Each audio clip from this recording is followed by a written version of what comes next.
Hi everyone, my name is Mary Magnuson and I'm the administrator of the Blandin Community Broadband Program. And thank you for joining us for today's roundtable on small scale economic development strategies perfect for any size community.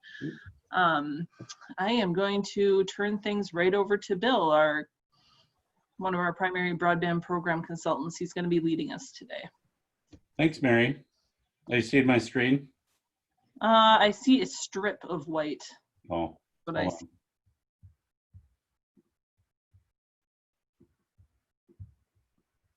Oop, I don't. Where'd it go? Hold on, sorry. Let me know if you want me to stop your sharing. Yeah, why don't you? Let's see if I. All right, start over. There we go. Thank you.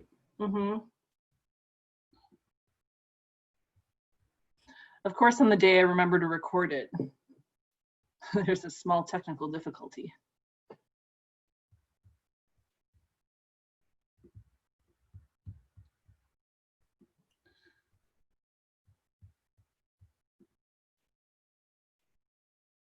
There you go. Good morning, everyone. This is Bill Coleman. Happy to be here today, and welcome to our Leadership Roundtable.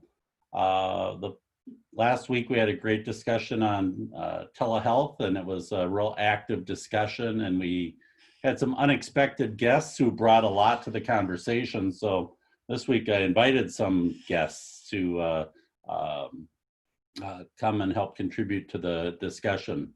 But we really would like to hear from others in the group to have a real open discussion. So I wanted to talk today about small-scale economic development strategies to set the stage for how can you make better use of technology in your community, and have just a few ideas to share, and then we're going to get into some more in-depth discussion on one particular strategy. So I identified three strategies to think about. One is that incorporate a co-working tech center space into your chamber or economic development office. Second, to create and maintain an online community web social media directory in your community. And then the third, to use business technology consultants to provide on-site or virtual one-on-one technology assistance to small businesses. And going to go through these first two, just some of my ideas on this, and then get right into that third one for a more in-depth discussion. Everywhere we go with our Blandin Broadband Communities program, when we hold our vision and brainstorm meeting, so we need a place, a technology center where people can do co-working, people can hang out, and we've seen multiple centers start up. There's a great one in Bemidji and one in Wilmer, one in Red Wing. Those are three of the best in rural areas. But those sure aren't small scale. Those are people buying buildings or leasing buildings and having staff and equipping them with couches and big screens and so on. And I just think that a lot of times it could be, this idea could be addressed a lot easier if a chamber would just kind of think of, or the economic development agency, or maybe both in collaboration, would have a place where they would share their office space, get a little bigger location, and encourage folks to come in and join.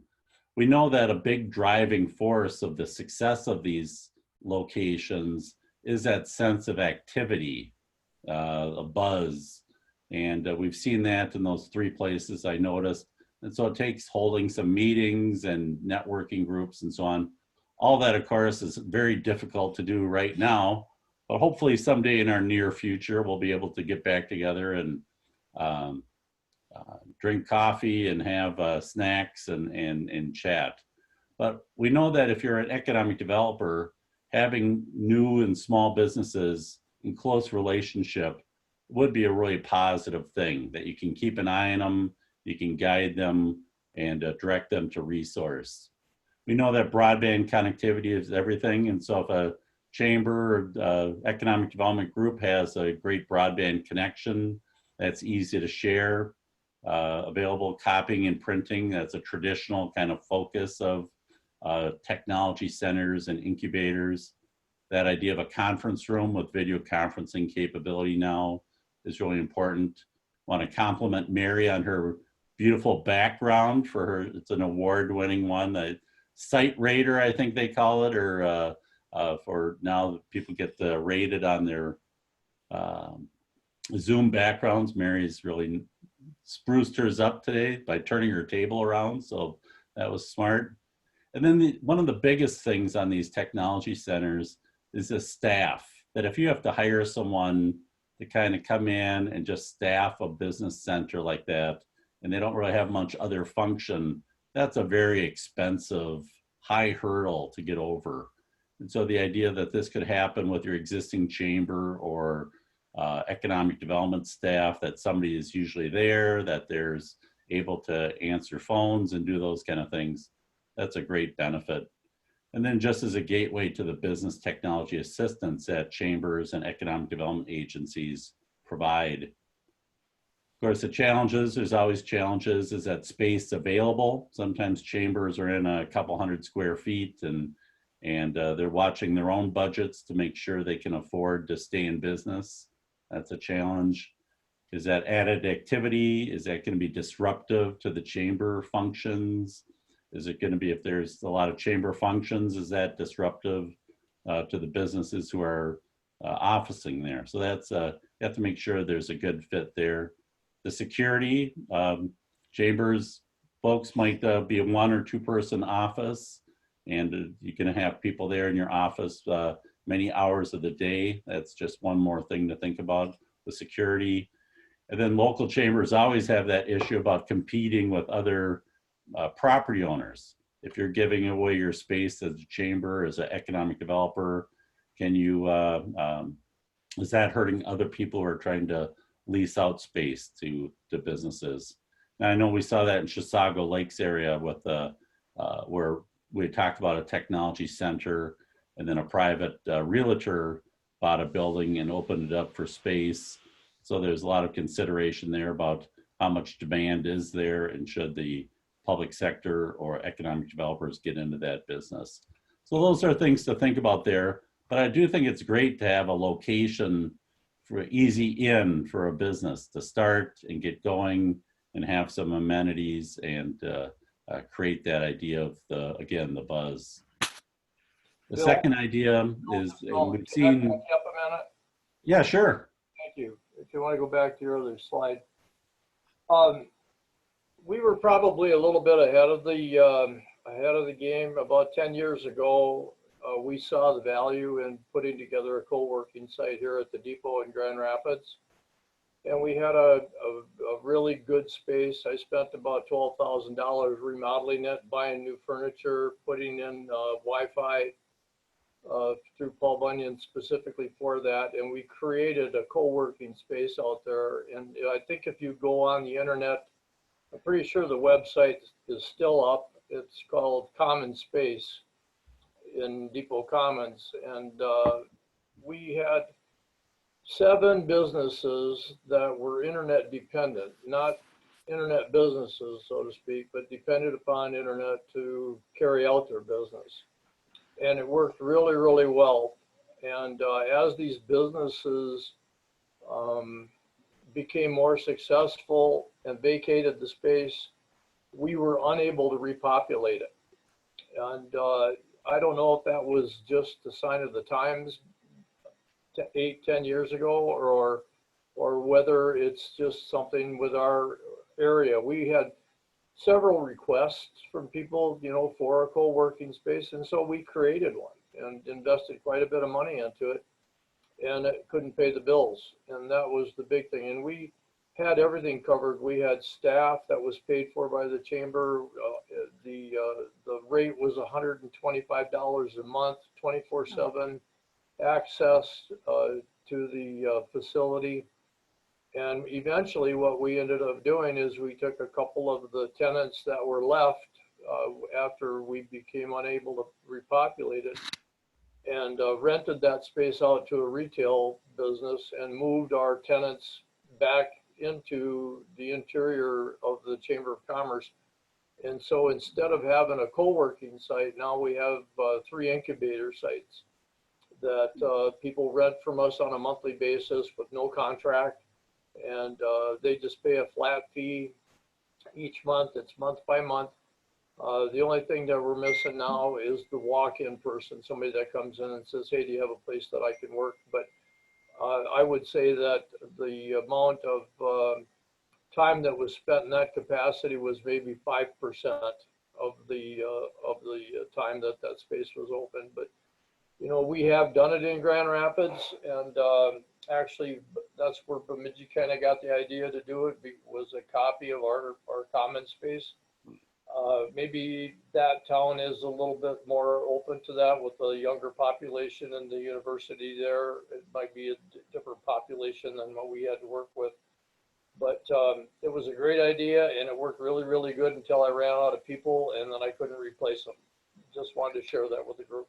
No, I appreciate that. And that's an interesting, you know, it's exciting when you think, well, you help some businesses grow and they went into new space. And so that's exactly kind of the atmosphere you're looking for. And but to get that flow, that's an interesting challenge. And it'd be, I think it's smart to do some kind of demand study and to see what it is. Your response kind of moving on the fly to more of a just subletting to folks, a flexible space. You know, it's just not, it's probably not as visible. And now so much public Wi-Fi is available that, you know, Brewed Awakenings, there's people running their businesses out of that, your local hipster coffee shop, right? So, good. Thanks, Bud. Yep. This idea of a community web and social media directory, we see a lot of our communities doing kind of web portals with multiple web links, and this has some of that activity to it. But I think all too often people create websites in a local business and no one really knows what the web address is or how to get in touch with them. And if you can find a lot of these essentially online business directory, that would be a positive thing on a community website. And again, very low cost and so on. But that single place for web and social media links, you could harvest comments and information from their people's blogs and social media that would post up to that site. I think peer pressure would build that people didn't want to be left behind. If they saw a lot of other businesses on that site, they would feel a need to get on board, and really demonstrating some of the best practices in social media that people can see what else somebody else is doing from down the street. They're going to say, well, I can do that too, and want to know, how do you do that? So I think that's important. Keeping those web links up to date is always a challenge as people come and go. The content management, how do you make sure that the things that are up there are things you want up there? So you need the community standards about what kind of blog could be listed, and whether that's, you know, now is it free speech, First Amendment kind of issues, run into those kind of things. So next week we're going to talk a lot about community media. So I see Ann on the line here, and so that'd be great to talk about that. Maybe Ann, you could think about this a little bit for next week. It. And then finally, this business technology consulting. This is one of the most kind of exciting things that we see in our Blandin broadband communities, is this idea of direct technical assistance to businesses to help them adopt the best technology practices, whether around equipment or security, marketing, operations. And we've just seen that this has been, I think, so much more effective in general than kind of trying to get people to come to technology classes. I think we've seen the challenges there to have enough, you know, what business needs what support at what time. It's hard to do that with classes when people are essentially from 0 to 100 in terms of technology adoption with their use of business technology. So we're going to call on, we've got two special guests. Molly Solberg is an independent consultant who has done a lot of work, especially in northern Minnesota, with our land and broadband communities, working with the UMD Center for Economic Development and the Small Business Development Center to really impact businesses in a meaningful way to help them with their technology needs. And then Ann Tracy is with Tracy Information Services. Ann is the publisher, director, editor of the Blandin on Broadband blog, and does a lot of other social media for herself and for small businesses. So welcome, Molly and Ann. Thank you for having me. Yeah, Molly, do you want to start off with talk about the things that you've been doing with businesses through the Blandin Broadband Communities Program? Yes, I'd be happy to. I've done some work in Hibbing, and that was successful. So we had a second round in Hibbing and then moved to Grand Marais, some businesses in Carlton. Last winter and fall was down in Benson, Minnesota. So that was exciting to be able to work down there. And now I'm currently up in Chisholm working there. So what's been so great about being able to work one by one is what you had said earlier, is everybody's at a different level. So there are some folks who already have a website, but we have to make sure that that website is found for everything that they sell online or services that they provide. So we do a lot of work with search engine optimization to make sure that if they have services, if they're plumbers that specialize in residential and commercial, that they're able to be found easily on search. We do a lot of work in these small communities with local search to make sure that all of you used to just have to look in the yellow pages and that was it, and you could find your phone number and your address. But as that is going away, we have to make sure that all of our online directories, so they're easily accessible there, and that all of their information is correct on there.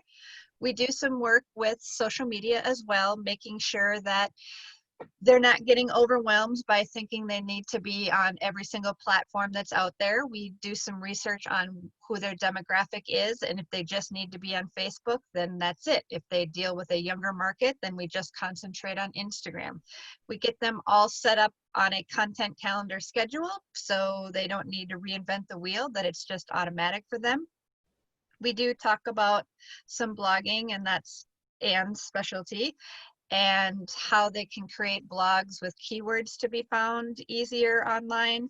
And sometimes it's as simple as communities that their customer base is strictly older, or they just read the newspaper or print. So we talk about press releases, but we try to create customized presentations for that business. I do PowerPoint step by step. So after the grant is over, they're able to go back to that presentation and follow through step by step if they just want to create an easy Facebook ad to try to get more awareness to their brand. But there's so much out there in the digital marketing realm. If they're really sophisticated and have a website, then we do a Google AdWord or deal with video ads. We talk a lot about what's coming in the future. I know it's hard for communities and businesses to wrap their heads around everything they need to be doing today, and then they worry about what the future is, but I at least let them know what's coming down so that they can start saving some money if they have to have, for instance, now a new POS system where it's going to be touchless.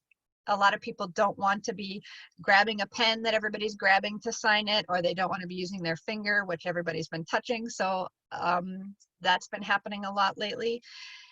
And yeah, there's a whole bunch of marketing around what's going on during the pandemic right now. But anyway, that's kind of the focus of working one-on-one with various businesses in these communities. It's been extremely rewarding for the businesses.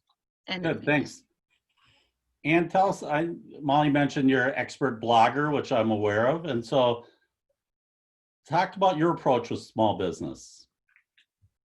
I've worked with small businesses for an embarrassing amount of time now. I think it's probably, my oldest kid is 21, so probably for 20 years I've worked with businesses on doing all different flavors of online marketing. Just tomorrow morning I have a webinar on doing email-based marketing. So it's all about that. I sometimes forget, and some people probably don't know, I'm a trained librarian. I just feel like I have to put on my glasses when I say that, so you believe it. I can put my hair up, you know.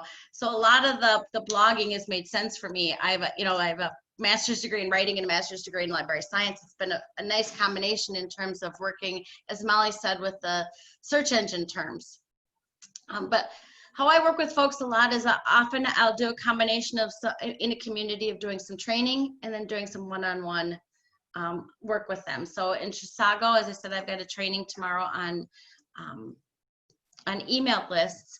What we do is we kind of do a survey after each class and say, what are folks interested in? And there's always, there's always one person who's really passionate about learning about Google ads. That's fantastic, but few people are. So that's where I say, all right, makes sense for me just to do a one-on-one with you about Google ads, and we'll figure out anything or everything you want to do in terms of that. Well, for a lot more people, that the online marketing or the email list just probably makes a lot more sense. I did a fun, I worked up on Fond du Lac reservation for a few months one time. Essentially, I went kind of every other Saturday up to the reservation and did a number of classes. And then I did a thing where I just sat in the room for about 3 or 4 hours, and people could come and ask anything that they wanted to. I affectionately called Stump the Chump. So it's a lot of being where people are. Now, in a best case scenario, you know who you're going to be with tomorrow, so that you can do some advanced work to see, do they have a website? What social media tools are they on? And as Molly said, it's a lot of, are you in the right place for your customer? And I'm surprised how many people have asked me this summer, what do you know about TikTok? Are you interested in Instagram? And the first thing I say is, how many customers do you have under 30? Because if you don't have many customers, and how many do you want under 30? If you don't have many customers under 30, you probably don't have to be too active in Instagram, certainly not too much on TikTok. And I think, especially for small business, the beauty of doing this kind of work when you are a small business is you know how much you can personally do. I am never going to do my own taxes, ever. And there are some people who are, what can I handle? If you like Facebook and your customers are already there, that's probably a good one to go for. Pick something that you like to do. And I said, for me, it's really a lot of that kind of content based. I think that a website, a blog is a great way if you want to tell your story through blog posts and have those go out on whatever social media channels you choose, so you can share the stories in those ways. And a lot of times for a community, it really is all about telling stories. Especially now, I think a lot of people have time to read more stories or to watch more stories. We do some video stuff too. I worked with a guy who does a lot of HVAC work. Actually, he's in Grand Rapids now. Oh God, it was one of the coldest days of November. He had me up on the top of a grocery store looking at their HVAC system, but it made good video, man. I was freezing, but people have loved it. We make the video, post it on YouTube, make sure that all of the good keyword terms are used in the description, in the title, in the description, and everything else. We then use that as part of a blog post or part of his website or website article, you could just say. Then we share it on his, he's kind of on everything. So we shared it on Facebook, on Twitter, on LinkedIn. Especially he does HVAC work for grocery stores, for commercial entities. So for him, his sweet spot is really to be on LinkedIn. But just have that one piece of information and just share it in as many ways as we possibly can. Also recognizing that a lot of people, if you need your coils cleaned, and I barely know what that means, except you need your coils cleaned. A lot of people will look up how to do that on YouTube. So it's a good way for people to, that's a good way to be found. And that is when it's perfect to pick that coldest day of the year video, because anybody's willing to hire the guy who's willing to go out there 10 degrees, and do some of that work. So as I said, a lot of it is, for me, is having that story and then sharing it out from there. And if you're going to design a curriculum for a community, what are like the 5 classes you might offer to businesses? What are 5 titles for, or whatever number, but if you're just going to start a business. I should look now to see what I would have been doing in Chisago. I usually like to start with just an introduction. Just to kind of get people to recognize just a brief, what is Facebook, what is Twitter, but also how does that fit in with your strategy, and kind of recognizing what you want to do. And a lot of it is realizing it's, you want to do things that towards an end. you know, I say the first thing that I'll ask people, and I kind of have a whole class scheduled around this is, you know, I knew this was successful when, you know, 6 months from now, how are you going to finish that sentence? 2 years from now, I knew this was successful when all of a sudden our customers were coming in for lunch as well as dinner, or I sold 10% more, or I finally got rid of all the stuff that was on my shelf, whatever that answer is, and to be as practical as you can about that. Something that you can count as best, you know? So we try to talk about how to really come up with a strategy that, again, that does a lot of introduction with the online tools, but it's really as much as anything kind of just a marketing introduction, you know? Then the email lists, they're not so sexy anymore, but I think that they're still practical for a lot of people, at least for a lot of businesses that I work with. And I work with a lot of B2B businesses, businesses to businesses, so that works. You know, Facebook, LinkedIn. LinkedIn, I think, is good, especially for anybody who's looking to get a job. That was one of the interesting, and that's a different, very, very micro kind of economic development, but I think it's worth mentioning. I did a class up on Fond du Lac Reservation. There was a father and son combo, and I loved them. The son had brought the dad in, and the dad was a pipe fitter, and he's like, I don't know why I need to be on LinkedIn.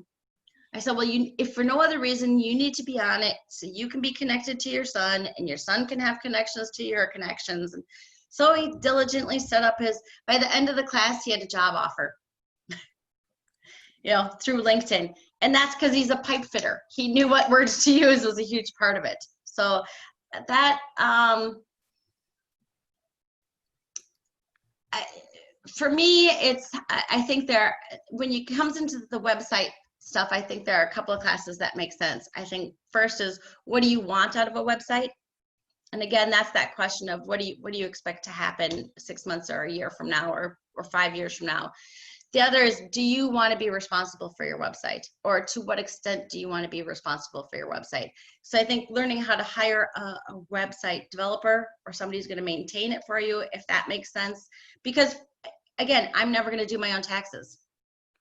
I'm not that good at math, but I could work a calculator if I needed to, but I'm never going to do my own taxes. And I've worked with people who were never going to do their own website. In a perfect case, I think you have somebody who's at least interested in doing the content of their site, but maybe you have somebody who's going to do the, actually put it onto the website. And then I'm a big fan of WordPress. And I think you can do, I've done, you know, morning long classes with people where they go from A to what B. WordPress is? Thank you. WordPress is a content management system to build websites.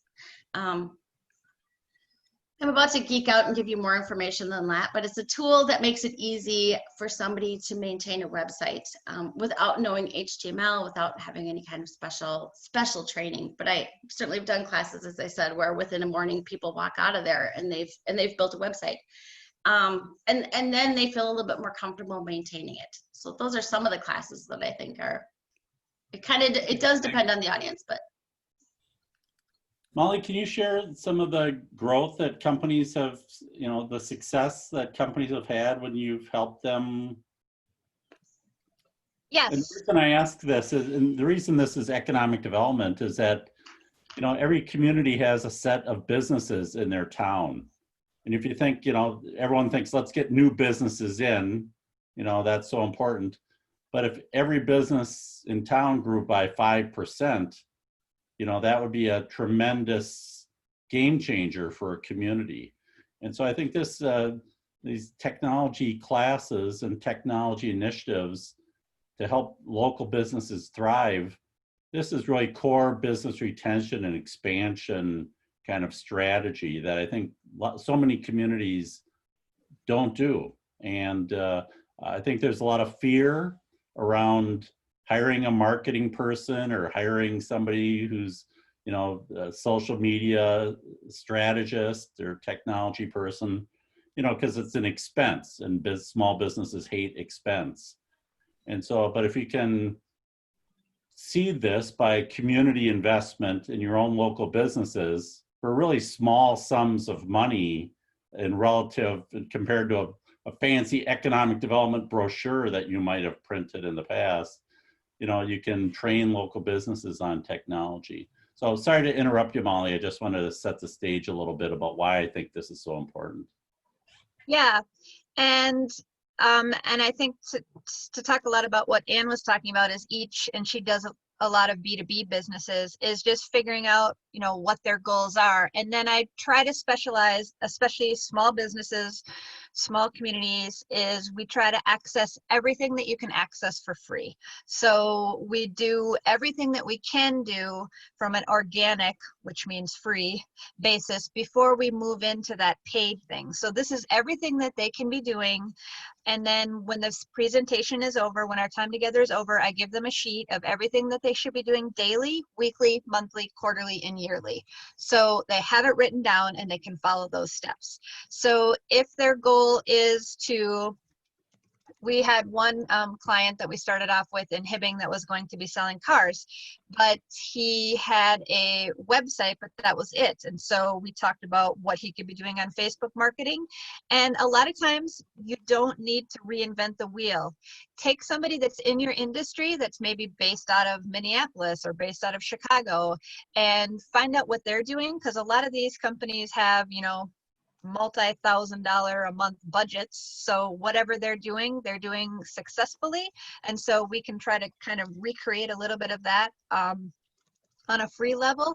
But a lot of what we can do is basically taking their phone, because that's pretty much what everybody has now is a phone, and looking up their businesses and finding out, or if they own a gift shop, or if they're the local drugstore or hardware store, searching for the things that they carry, searching for hardware stores, and seeing if their competitors are listing ahead of them. So if we can just do a few tweaks to get them to that top spot, we know that if you are in that top spot, you know, you are clicked on a majority of the time. If you're in that second spot, it goes down to like 37% or 11%. So just moving up to that top spot is going to do a lot for their businesses. So that's really where we focus on. And sometimes they're misclassified as a women's boutique instead of a gift shop. And we know that when people go traveling, to Virginia, they know that they're looking for gifts more than just the word boutique, and so we just tweak a lot of those words. So a lot of it is I do a lot of work with local search engine optimization, their Google listing, their TripAdvisor, their Yahoo, their Yelp listing. It's a lot to think about, but if we at least get their listing set up correctly with those keywords and we just get them into that top spot, then they're going to get called first, their website's going to get clicked on first, they're going to find their address, and they're going to shop with them. So that's just, obviously, I've worked with a lot of businesses and each one is unique and different, but I think if we just kind of, and maybe Ann would agree, that if we just get them into that top spot, they're going to get called a lot more, which would increase their profits, whatever that would be, 5-10% to just be the first one that they get called. If that helps. And there's a lot of different strategies to that, but. Well, and I think that's when you've got a whole community working on the effort at one time. It's nice because you can write TripAdvisor reviews for each other. You can help each other lift up. You know, I think that's, and you can if you have a Facebook page and you're the dentist and the person next door has the sweet shop, you know, you can interact with each other as your businesses as well as individuals, and any bubbling activity is going to be good for the whole community to kind of raise that awareness. Yes, amplifies the message. Can you guys talk a little bit about the hesitancy of businesses to adopt some of these things? What are the biggest barriers besides writing a check, of course? They don't, yeah, and they don't know what they don't know. So a lot of it is just coming in and teaching them and getting them comfortable around using a new platform like a Google Business platform, because Google Business listings, especially on a mobile, appear first before even your website or before your Facebook page or any of that content. So a lot of it is just the education and just letting them know, because they don't know what they don't know, and you know, the fear of the unknown. So just making businesses feel comfortable with that. Molly, this is Bud up in Grand Rapids.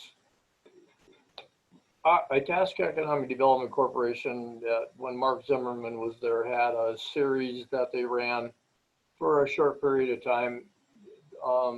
They did like a social media breakfast and some other things that seemed to work all right. And it kind of followed a pattern that we've seen many times before, in that when you first start these programs, you have an initial surge of people that are interested in it. And after they've invested a couple of different months, if you will, in meetings, and then they kind of back off, and then you're left with this kind of a core group, a handful of people that are still interested in it. But it seems like in these programs like that, that they're short term, that they run out of energy, they run out of resources, they run out of ways to make that happen. And in my mind, in order to have a real successful transition into that social media marketing piece, it almost has to have some kind of a long-term plan for sustainability. In the chamber world, we look constantly for what we call natural owners, to say, okay, we can get this started, but who do we find to pick this ball up that can make a profit on it as a business and make it part of their business plan, so that there's a reason that they continue to do it. Because the funding, the grant funding and those things, they're great for a jump start to get things off the ground. But the sustainability factor has always been the challenge, and with a lot of things that we do. So have you got any ideas about that? How do we find that organization that's got the resources to do that? How do we find that independent business person that wants to take that ball and make that a part of their business plan, so that it becomes a working part of our community, rather than just a flash in the pan, 2 or 3, 4 month, 6-month project, and then it gets dropped again, and then we have the same discussion 2 years down the road that we should really be doing this. Well, we were, but it all kind of came apart at the seams. Well, it's like I planted you to ask that question, because I don't know if you know or not, but I started the social media breakfast in Duluth area, Twin Ports. Okay. And in January, before all this happened, we just celebrated our 10th year. So I've ran it for 10 years, and it's been a completely free organization. And while I've seen ebbs and flows, we just capped off. We are now at over 1,000 members, and we've seen an increase in meetings from about 20 people to anywhere between 50, 60, 70, 80. So we've seen it the opposite happen, where we've seen an increase in awareness and attendance. I have been able to create community partnerships. The University of Minnesota, Lake Superior College, WITC, Wisconsin, Superior, Scholastica, local hotels have been amazing. Glensheen hosts us, museums. So I've been able to create community partnerships where we are always able to get space and chairs and coffee. And then I just tap in on the locals to come and help. So I tap into all the people, like tapping into Anne and seeing if she's already got a presentation that she's already created, if she can just repeat that email presentation to our group. I'm happy to be a resource, especially now that we're used to doing these online meetings where we're all here. I can start making those more accessible. I haven't had any online Zoom meetings yet, because I've been able to keep the organization free because of all the donations I get. So I haven't paid for the upgraded Zoom service, but that's maybe something I could get a little grant for. And so then local communities could tap into that. We ask the community what they're interested in. So if it's Instagram marketing, we have a presentation on that. We have a presentation on how to create an easy video, because we've just learned from Anne how important those videos are. YouTube is the #2 search engine after Google. It's an extremely powerful tool. So videos are huge to have. So I know there's the local Small Business Administration. I know the Entrepreneur Fund has a lot of online classes. So maybe it's just finding maybe that could be a project that we do, is find those local resources, so that Itasca County, and I know I came and spoke to the very first Itasca, the social media breakfast that you had there. But if it's so hard to maintain, maybe we can create a list of resources where you don't have to keep reinventing the wheel every month. If it just participation falls off, but at least we can let you know, like, hey, the Twin Ports Social Media Breakfast is having a topic on this. There is a Facebook page, so if the topic interests, then we can click and learn online. So maybe that's something that we can kind of create a list of local organizations. If the Northeast Small Business Center has been putting on a few online presentations, I know the Entrepreneur Fund has been doing a series every Wednesday. So I just think we just need to create like a list so that folks in these communities can click on and find that list. Yeah, I think it's kind of called a business plan, you know, to make it, how do you want to make it sustainable so it works? Do you think that there's any correlation between the density of the two cities? Like you said, it was successful in Duluth, and I don't remember what Duluth's population is now compared to Grand Rapids, but if you've got X number of people, what percentage of the business community are participating? And if you take that same percentage and push that down into Grand Rapids, how many businesses are we going to actually end up with that are going to be interested in it? Is there? Yeah. Well, then I don't think that it's maybe a monthly thing, but I think that you have it every few months.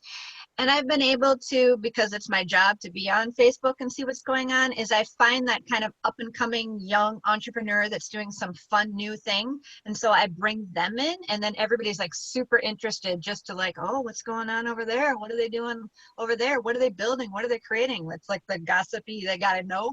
So it's having that person that can kind of find that new thing, and everybody's got to come and see what it is. So I think if we just keep having the same topic over and over again, they're not going to get as much interest. But I think to make it easy on your community, if you just do it 4 times a year and then just kind of find those up and coming, Grand Rapids has some really cool stuff that they're new businesses that are coming in, cool stuff that's going on downtown. You know, what are they doing? You know, creating new websites, whatever those platforms are. But just make it easy on yourself. Just do it a few times a year, and then bring in those kind of new entrepreneurs that are bringing in those new ideas and those new marketing platforms. One of the things that we've seen in the Hibbing area is they had a competition for businesses to receive assistance. And so they put out the application, and people said, you know, kind of wrote down their goals and what their current situation was and what they'd like to accomplish. And then the chamber picked, I think, 10 at a time, kind of, now that I think they might be on their 3rd or 4th, I don't know, cohort of businesses that have received this assistance. And the demand just grows. I think the first time they were going to do 10, and I think they might have had 15 applications. And then the next time they went to do 10, they might have had 20 some applications. That's my romantic memory of this. Yeah. Yep. Molly, you've been involved in that. Is that accurate? Yeah. Yep. And then you get businesses that want to, you know, if you get somebody that just gets it, then they're not interested in it. They're not going to be able to participate as much. And I think the word started getting around the community too of the success that these other businesses were having. So I think that kind of built up the anticipation for wanting to get this help, because they saw their neighbors being so successful with, wow, they're doing all of this on Facebook now, and now I've seen them advertise for this product, and I see that they're selling a bunch, and I see them at the post office and they're mailing out packages. So that kind of built it up. But yeah, it was very successful. And I would just would never hesitate to call a guy like Jeff Borling from Great River Energy to help fund a project like that. Right, Jeff? Absolutely. No, thanks for the shout out, Bill. You know, I've got a lot of nostalgia for my time serving on Bud's board during the commons space, and I do agree. You know, as always, Grand Rapids seems to be ahead of the curve. But you know, I always caution my economic development partners, just because an idea was tried once and it didn't work, or tried once and it worked and then stopped.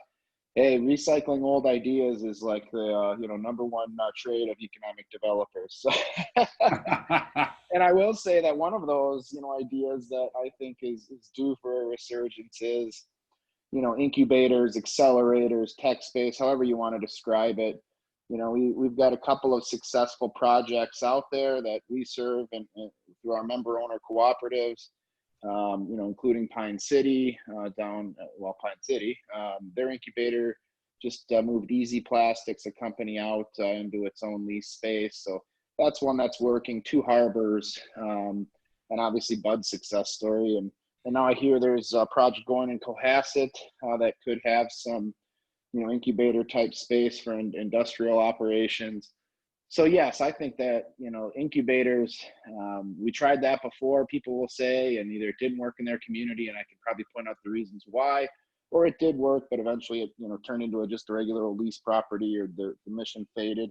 But I'll say that we are eager to see new building space, or put aside for this purpose, or built in our cooperative service areas. Incubators are an eligible use of funds under the USDA's Rural Economic Development Loan and Grant Program, the Red Leg program, which, USDA's got a lot of great programs. If you haven't looked at their website, you should.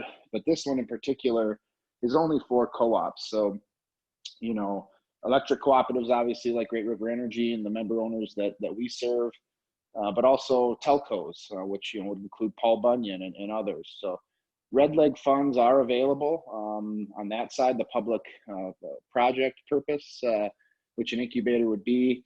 They would allow up to $300,000 in 0% interest financing. That goes as a grant to the cooperative, and the cooperative is required to match, a certain percentage. Would be 60,000 on the 300,000 max. So you get $360,000. That's passed on as a 0% interest loan to the project over a 10-year term. So it's not free money, in the sense that it's not a grant, but to the end use, but it is a 0% interest loan, and can help with that cash flow in that regard. What's interesting is when that loan is paid back to the cooperative, they don't return the $300,000 to the USDA. The full 360 goes into a revolving loan fund, either to create a new revolving loan fund that the cooperative manages locally, or to bolster up an existing fund, which, in the Arrowhead region, in the Northeast, certainly all of the cooperatives up there have access to Red Leg and revolving loan funds. So absolutely, we want to see more of these projects happen. We're meeting with Cohasset to see how we can support their next round. They got a great EDA support. So, but on round 2, they've got bigger visions, and we want to be a part of that. So if you hear of anybody that's looking at, doing accelerator or incubator space, especially if it's in a cooperative area, I should say, businesses in Grand Rapids have every right to apply to the Lake Country Power Revolving Loan Fund and request USDA funding. USDA does not allow the co-ops to, restrict the application process to only their members. It's up to the board on what level of risk and how much the co-op is ready to contribute to any given project. But certainly you don't have to be served by a power cooperative, but especially those that are, we want to hear about those projects, because that's where Great River Energy does have some other direct funding that we could contribute. But our funding is, unlike USDA, our funding is only available to projects and businesses that are served by our member owner cooperatives. So please. Does Great River then sponsor like events, technology training events, or curriculum? Would you consider that as an economic development strategy for your your members, sir? Great River Energy, for those that aren't familiar, we're a generation and transmission cooperative, second largest utility in the state. And we've got a pretty wide service area, 28 different cooperatives from the farm fields of the Southwest all the way up to the mining and timber country of the Northeast, and everywhere in between. A lot of work in the outer ring suburbs of the Twin Cities as well. So it's a big service area, and our sponsorships and other contribution type work, philanthropic work, that's all handled under a different group at our Maple Grove headquarters. And, you can imagine they do try to keep a little bit of a firewall between us economic developers and the sponsorship dollars, just because, we like to throw everything we can onto the sources and uses spreadsheet. So, but they do have, we've been challenging them. There's a great review committee internally in Maple Grove. But, just because of their location of our headquarters, we do see a lot of the corporate sponsorships and different things that are happening do seem to happen around a lot around that Twin Cities metro, MSA. So we are challenging them to do more. They do a lot in North Dakota, I should say, as well, around our power plants. So we are trying to push them to consider new opportunities in greater Minnesota. They sponsor fun events, family events, like the bike race on the Mesabi Trail, But we are, I'm a volunteer with First Robotics and a big champion of that program. And I'd love to see that support extend to the corporate level. So those conversations are active. I think if you have opportunities, reach out to me. My first reaction will be to show you the sponsorship portal and how you apply for that. But internally, when I know that a project that is important to our region is being applied for, I will make a personal endorsement internally to that committee and let them know that this is a priority. I'll reach out to our members and try to gain that member support, which is very important for Lake Country Power and Arrowhead Electric and Cooperative Light and Power to support our sponsorships. We don't usually go down a road without our cooperatives leading us first. So that's always the best place to start, is to reach out to your local cooperative. And then, once that interest, and I can help with that process, obviously, and once that interest is secured, often it's the co-op is sponsoring something, and then we are matching those dollars. And we've done that on, everything from research studies to events and marketing plans for new industrial parks and you name it. So, they're one-off things, but you reach out to me if you have a need, and I'll see if there's a fit internally for that. Thanks, Jeff. And we're coming close to the end of our time. Any advice for communities as they're trying to boost the tech sophistication of their businesses? I think, I think having a local champion helps a lot, whether that person works with Molly or works with someone else. I know down in Redwood Valley, the Redwood Falls, the woman who works in Redwood Falls, whose name totally escapes me, has done an amazing job in her area, just building up a lot of communities. I think, for me, a sweet spot is, especially now that we're doing so much online, doing a class where people can attend and at least, they feel comfortable having a base understanding with what a lot of the words mean and what's involved, and then a follow-up with some kind of one-on-one. If you can do something ongoing, like Molly says with the social media breakfast, that's awesome. I think it's just a matter of getting people to, just have to get them to take the next step, and build a comfort level from that. So that would be my parting glass right there. Great. Molly? Yeah, I agree with finding those local champions, and I think Blandin is doing a lot with their leadership program too. I don't know how much that they include a little bit of the local champion sort of piece of it, but I would say everybody in this meeting to make sure that the advice that I would give right now is that with so much uncertainty with all of our businesses right now, if you communicate exactly, and that's daily or weekly, exactly what's going on in your business so that we know. Because I tend to, right now, I just go to the businesses where they've posted exactly, you have to call ahead, you have to do this, A, B, and C, and then you can buy my product, buy my service, whatever that is, that if you just communicate exactly what it is, you don't think that it matters so much, but I'm only going to shop and use those services that make it quite clear to me what I need to do. I don't know. Every business is different. Some are open, some are not, some are outside, some are inside, some are both, I don't know. So you just tell me what it is. So if people can just reach out to all of their partners, their businesses, everybody that they know and work with, that if you just clearly communicate A, B, and C, that's going to kind of help get you more customers within the next month or two. Good. I want to pick up on what Bud said about the sustainability and kind of supporting entrepreneurs in your community that are people like Molly and Ann that are tech sophisticated, whether that's on the marketing side or on the networking side or security or systems kind of thing, back to the computer approach, and figure out how do you make good connections between your community institutions like chambers and economic development and this small business community. I think there's a lot of opportunity to build that kind of tech support system in your rural places that doesn't exist now. And we know that when somebody can, if they go to church with you or your kids go to school together, or that's how a lot of small business rural marketing happens. But to be more formal in that, intentional about supporting the tech people in your community. I know that in many cases you have tech savvy people who are doing business with companies in the Twin Cities you know, from their rural location, but they don't have any local business, you know, and so how do you make that connection to the small business community? And I think by supporting, you know, even if it's a subsidy from the local level, I think that's a valid economic development expense. You know, people have all kinds of, you know, if they look at their economic development budget and what are they spending their money on, shifting that to build their local business community, I think makes a lot of sense. Politically, it's not as exciting, you know, it's not like a ribbon cutting, but it is you're really building that ground up local economy. So I think people should think more about that, and leaders need to support that and really see a better local economic development role in that business retention expansion, and tech adoption is a huge part of that. Any closing comments by anyone online here?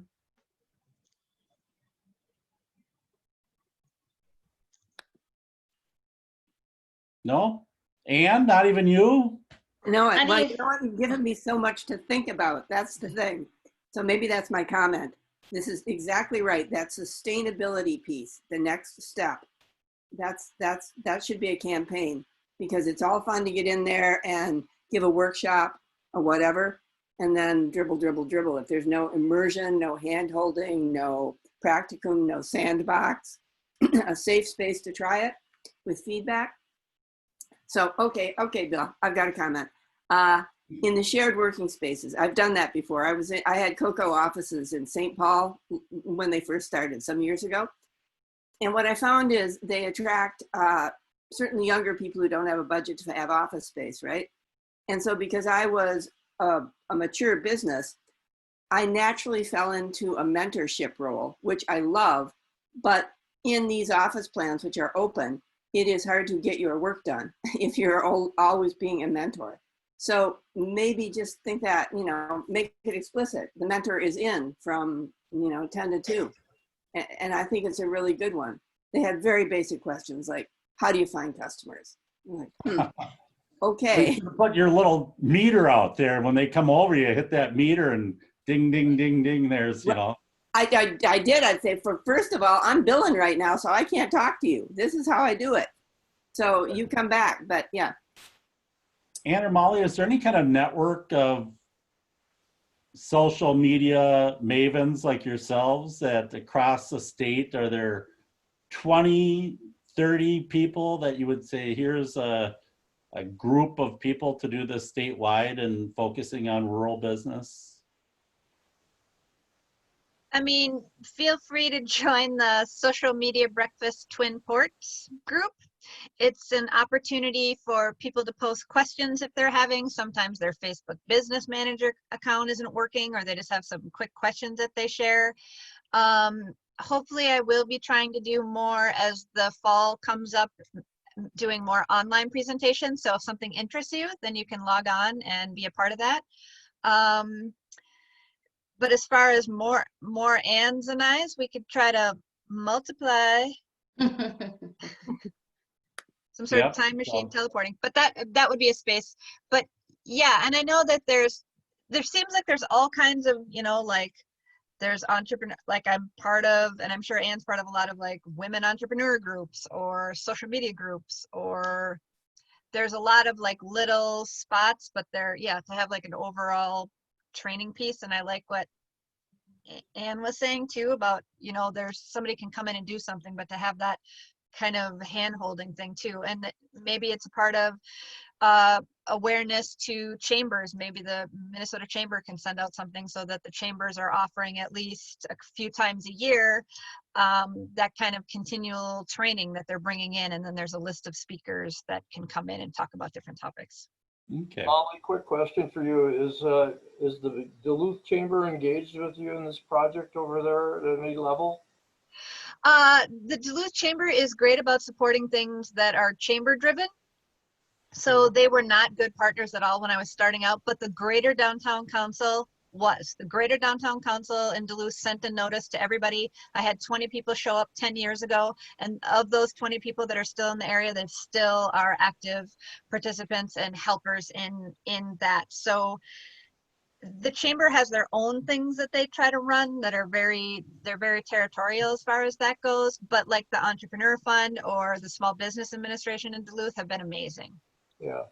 I guess my last comment would be, you know, talking about the sustainability piece. And when we look at economic development, 80% of our economic development comes from the expansion of existing businesses in our communities, not from an imported Mattel toy factory from the Twin Cities.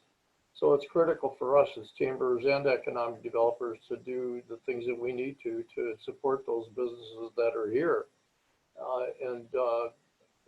That's the reason I'm at the table. So just to clarify that. And I have, and just to share that too, when people in the area have joined the social media breakfast group, when we were talking about kind of the Lincoln Park district and how that was kind of as Ann was saying, they're great at sharing their messaging. They all get together and pitch in and buy a billboard together. We had a whole group of folks from Grand Marais that wanted to duplicate that. And so they all carpooled down for the meeting. And then they let me know that they were coming. And so I facilitated a meeting afterwards so that those two groups could talk about how they could take the success of Lincoln Park and move that up to Grand Marais. So I have had pockets of people come down for certain presentations and been able to have a longer discussion. So feel free to join that group and maybe we can facilitate some of that. You know, I'm going to admit that I probably don't belong to as many groups as Molly does anymore, because dealing with broadband stuff is what I do a greater portion of my day. But one of the things that I've done in a couple of communities, it's worked to varying degrees, is really work hand in hand with somebody to show them what I do, to try to create somebody who has the skills I have in a community. Now, it would be nice to do that. It'd be nice to do that and then have them stay in town for a few years after they've done all that training. I mean, you know, there's a little bit of a risk there, but that has worked well in some cases where, maybe I do a series of classes. Often, back in the olden days when we could see people, I would do a class in the morning. I'd work in a different town, often in Lackawanna County. Work with businesses for the rest of the day, and then kind of spend the evening with this person. She would come with me, or he, but it was very often a she would come with me to do a lot of the meetings with me, attend the classes, and we'd spend the rest of the time doing some more advanced stuff. So that was, I thought it was a creative way to at least build the skills locally where they didn't have it. Well, that'd be a great, especially if you had a community college in your community where you had some kind of social media, technology, web development organization as an internship kind of thing, and pick a local person who, would join with one of you two and kind of follow you around while you're in town. And that would be part of the contract, would be a mentoring kind of relationship, and try and keep them on the farm. That's the hard thing, right? Is people say, oh, I can go now work for Microsoft and do this, or but and now of course with Zoom, we'll see what the long term, there's a lot of discussion now that people will be able to live where they want, and that will mean that more people want to live in rural, and so we'll just have to see how that goes. I just sent out a little article from the New York Times. It said all, people are going to be so sick of this Zoom that they'll never do it again once the pandemic is over. Other people say this is the new way of life. So we'll just have to see what the truth is, someplace in between, I suppose. Thanks everyone for joining today. And if you have topics you'd like to hear about, send me an email and or send it to Mary, and we'll try and cover that. Next week, Ann Bradis is going to talk about local media and engagement of youth in that effort. So Absolutely. Look forward to that. Good, thank you. I am too. Thanks everyone, bye-bye. Thank you. Bye. Thank you. Bye-bye.